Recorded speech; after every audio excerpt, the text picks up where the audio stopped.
الحمد للہ رب العالمین والصلاة والسلام علی سید الانبیاء والمرسلین وعلی آلہ واصحابہ اجمعین، اما بعد۔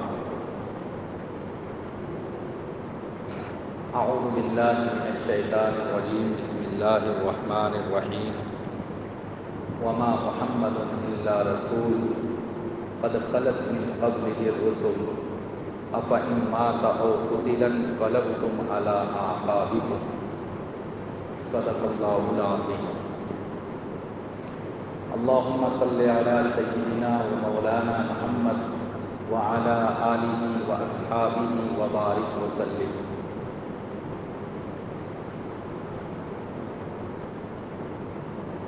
ربیع الاول کا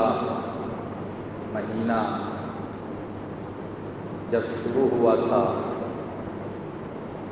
تو نبی کریم صلی اللہ علیہ وسلم کی سیرت اور آپ کی زندگی، آپ کے اخلاق اور ہم مسلمانوں کو نبی کریم صلی اللہ علیہ وسلم سے کیوں محبت کرنا چاہیے اور ہمارے دلوں میں نبی کی محبت کیسے پیدا ہوگی،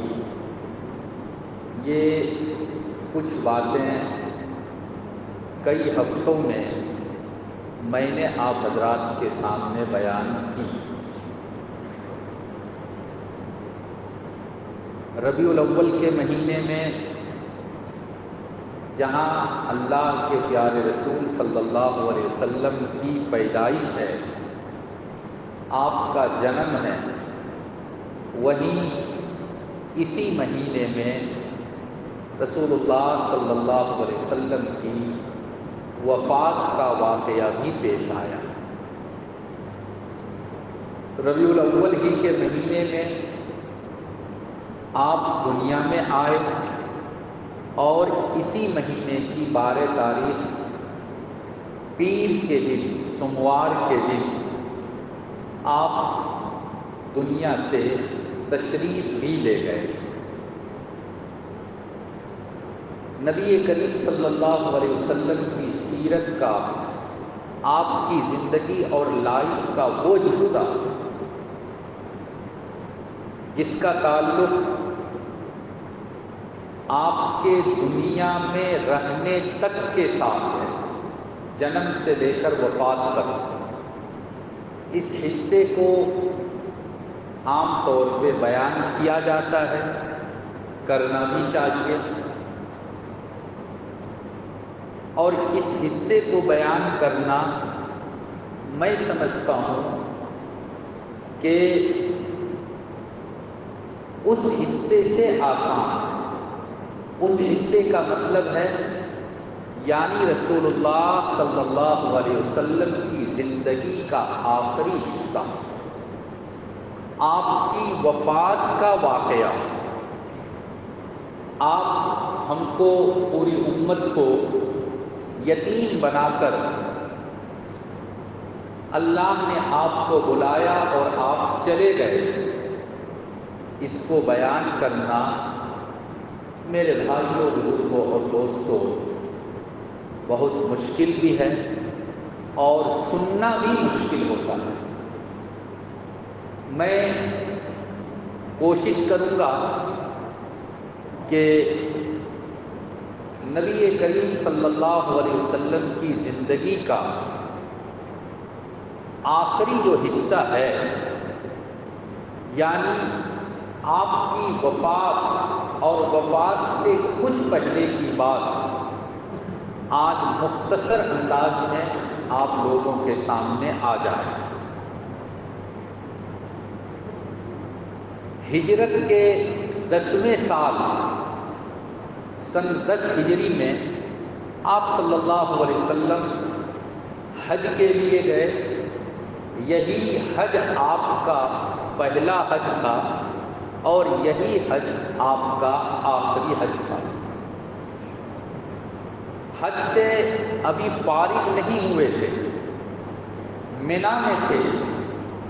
11 ذی الحجہ کو اذا جاء نصر اللہ والفتح یہ آیت نازل ہوئی، جس آیت کی تفسیر میں نے آپ حضرات کے سامنے بہت پہلے بیان کیا تھا۔ اس آیت میں اللہ نے یہ بتلایا کہ جب اللہ کی مدد آ جائے اور فتح آ جائے، جیت ہو جائے، اور آپ لوگوں کو دیکھیں کہ لوگ جوگ در جوگ جماعت کی شکل میں، یعنی بہت بڑی تعداد میں اللہ کے دین میں داخل ہو رہے ہیں۔ وَرَأَيْتَ النَّاسَ يَدْخُلُونَ فِي دِينِ اللَّهِ أَفْوَاجًا فَسَبِّحْ بِحَمْدِ رَبِّكَ وَاسْتَغْفِرْهُ۔ اے نبی، جب یہ سب کام ہو جائے تو پھر آپ اپنے رب کی تعریف کے ساتھ ساتھ پاکی بھی بیان کیجئے، یعنی سبحان اللہ و بحمدہ پڑھیے اور استغفار کیجئے۔ اللہ تعالیٰ بندوں کی توبہ کو قبول کرنے والا ہے۔ یہ سورت جب نازل ہوئی، ایک بات یاد رہے کہ مکمل سورت اس کے بعد اور کوئی نازل نہیں ہوئی، یہی آخری سورت ہے مکمل جو نازل ہوئی۔ اس کے بعد آیت کا ایک ٹکڑا، ایک آیت، 2 آیت نازل ہوئی، لیکن پوری سورت اس کے بعد اور کوئی نازل نہیں ہوئی۔ صحابہ کرام کو بڑی خوشی ہوئی، لیکن حضرت عباس رضی اللہ تعالی عنہ اس سورت کے نازل ہونے کے بعد روتے تھے۔ جب ان سے وجہ پوچھی کہ آپ کیوں روتے ہیں، یہ تو خوشی کی بات ہے، اس میں تو اللہ نے کہا ہے کہ اللہ کی مدد آئے گی، فتح یعنی جیت ہوگی، اور لوگ جماعت کی شکل میں دین اسلام میں داخل ہوں گے، یہ تو خوشی کی بات ہے، آپ کیوں رو رہے ہیں؟ حضرت عباس رضی اللہ تعالی عنہ نے کہا تھا کہ اس کا مطلب ہے کہ اللہ نے اپنے نبی کو جس کام کے لیے بھیجا تھا وہ کام مکمل اور کمپلیٹ ہو گیا، نبی کا مشن پورا ہو گیا۔ جب نبی نے اللہ کی دی ہوئی ذمہ داری اور ڈیوٹی کو انجام دے دیا تو اس کا مطلب ہے کہ اب آپ کے دنیا سے جانے کا وقت آ گیا۔ یہ خوشی کا وقت نہیں ہے، یہ رونے کا وقت ہے۔ چنانچہ اللہ کے رسول صلی اللہ علیہ وسلم اسی دن یعنی 11 ذی الحجہ کو رمی کے لیے گئے، تینوں شیطان کو کنکر مارا اور وہاں سے واپس آئے۔ اونٹ پر سوار ہو کر آپ نے صحابہ کرام کے سامنے تقریر کی، اور اس تقریر میں ایک جملہ آپ نے ارشاد فرمایا، عسیٰ اللہ تلقونی بعد عامی ھذا، اس سال کے بعد اور تمہاری ہم سے ملاقات نہیں ہوگی۔ اللہ کے رسول صلی اللہ علیہ وسلم نے جب یہ فرمایا تو صحابہ کرام رونے لگے۔ اللہ نے بتا دیا تھا۔ پھر آپ حج سے جب واپس مدینہ منورہ تشریف لاتے ہیں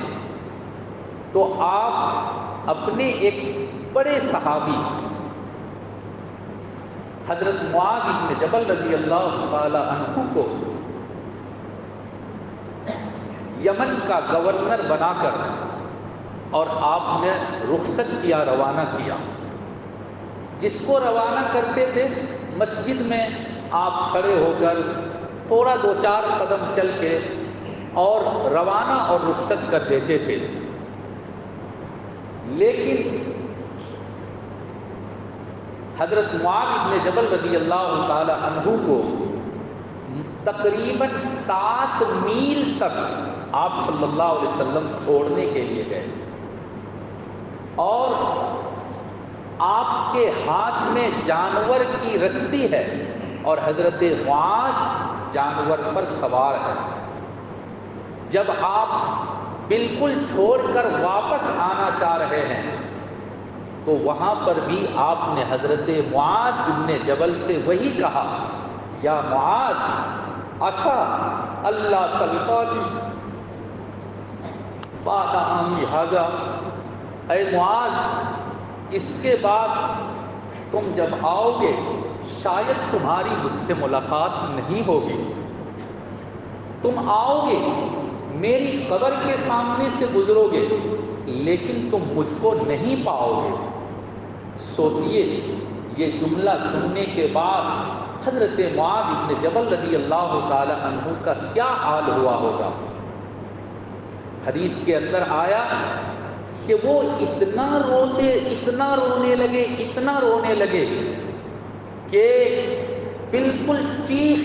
کے دھارے مار کر آواز نکال کر حضرت معاذ ابن جبل رضی اللہ تعالی عنہ رونے لگے۔ آپ صلی اللہ علیہ وسلم سے بھی برداشت نہیں ہوا، آپ کی آنکھوں سے بھی آنسو جاری ہو گیا۔ حضرت معاذ سے اپنے رونے کو چھپانے کے لیے آپ نے چہرہ پھیر لیا تاکہ حضرت معاذ مجھ کو روتا ہوا دیکھ کر اور زیادہ نہ روئے۔ حضرت معاذ ادھر ہی آ گئے جدھر آپ نے چہرہ کیا تھا، پھر آپ نے اپنا چہرہ پھیر لیا۔ بعد میں اللہ کے رسول صلی اللہ علیہ وسلم نے حضرت معاذ ابن جبل رضی اللہ تعالی عنہ سے ایک جملہ ارشاد فرمایا کہ اے معاذ تم جاؤ، یہاں تو مجھ سے ملاقات نہیں ہوگی لیکن مرنے کے بعد ضرور ملاقات ہوگی، اور یہ بھی یاد رکھو کہ قیامت کے دن سب سے زیادہ میرے قریب کون ہوگا؟ ان اول الناس بی یوم القیامت المتقون من کانوا وحیث کانوا، قیامت کے دن میرے قریب سب سے زیادہ وہ ہوگا جو دنیا میں تقویٰ کی زندگی گزارے گا، اللہ کا خوف اور ڈر اپنے اندر رکھ کر، اور جو زندگی گزارے گا چاہے وہ عرب کا رہنے والا ہو، چاہے وہ عجم کا رہنے والا ہو، چاہے وہ افریقی کنٹری کا ہو، یورپ ممالک کا ہو، کہیں کا بھی وہ ہو، لیکن جو متقی ہوگا، جو جتنا بڑا متقی ہوگا وہ قیامت کے دن مجھ سے اتنا ہی زیادہ قریب ہوگا۔ یہ گویا کہ دو آپ کو میں نے واقعہ بتایا، اللہ کے رسول صلی اللہ علیہ وسلم نے اپنی موت کے قریب آنے کو صحابہ کے سامنے بیان کر دیا۔ ایک تو حج کے موقع پر مینا میں، اور ایک حضرت معاذ رضی اللہ تعالی عنہ کو سیوف کرتے وقت، یعنی رخصت کرنے کے وقت جب یمن کا گورنر بنا کر بھیجا تو آپ نے ان کو کہا۔ اس کے بعد زندگی گزر رہی تھی، سفر کی 29 تاریخ کو یعنی وفات سے 14 دن پہلے کسی صحابی کا یا صحابیہ کا انتقال ہو گیا تھا، موت ہو گئی تھی، اور آپ ان کے جنازے کے لیے بلکہ دفن کرنے کے لیے جنت البقیع میں تشریف لے گئے۔ دفن سے فارغ ہو کر جب آپ واپس لوٹے تو آپ کے سر میں درد شروع ہوا،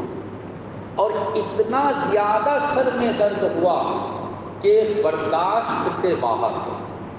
بخار بھی بہت زیادہ آ گیا۔ آپ وہاں سے حضرت عائشہ رضی اللہ تعالی عنہا کے گھر میں وہ دن گزارنے کی باری تھی، آپ وہاں آئے، اور اسی بے چینی میں آپ کا وقت گزر رہا تھا۔ حضرت عائشہ کے بعد کسی اور بیوی کے گھر میں باری آئی، جب آپ وہاں جاتے تو آپ کہتے کہ آج کس کی باری ہے؟ پھر شام کو پوچھتے آج کس کی باری ہے؟ تمام کے تمام بیویوں نے یہ سمجھ لیا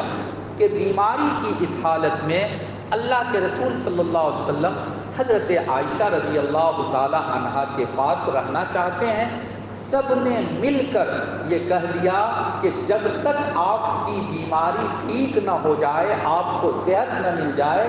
آپ حضرت عائشہ رضی اللہ تعالی عنہا ہی کے گھر میں آرام کیجئے، ہمارے گھر میں آپ کو آنے کی ضرورت نہیں تھی۔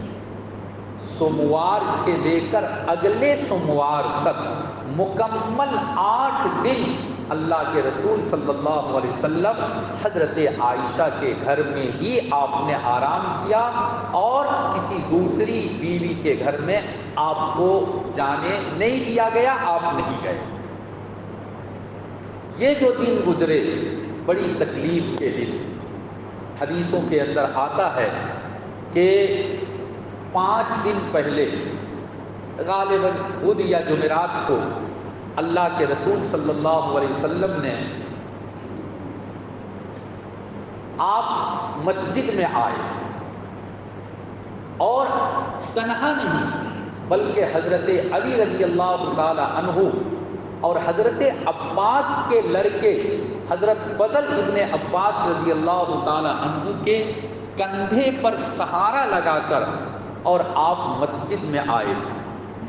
اور مسجد میں آنے کے بعد آپ منبر پر بیٹھے اور آپ نے تقریر کی، مختصر خطبہ دیا، اور اس میں کیا کہا کہ شاید یہ میری زندگی کے آخری دن ہوں، پتہ نہیں اور کتنے دن کا میں مہمان ہوں۔ اس دنیا میں رہتے ہوئے اگر میں نے کسی کو تکلیف دی، اگر میں نے کسی کا کچھ دبا دیا، اگر میرے اوپر کسی کا حق ہے، میں نے کبھی کسی سے کچھ لیا، تو اللہ کے واسطے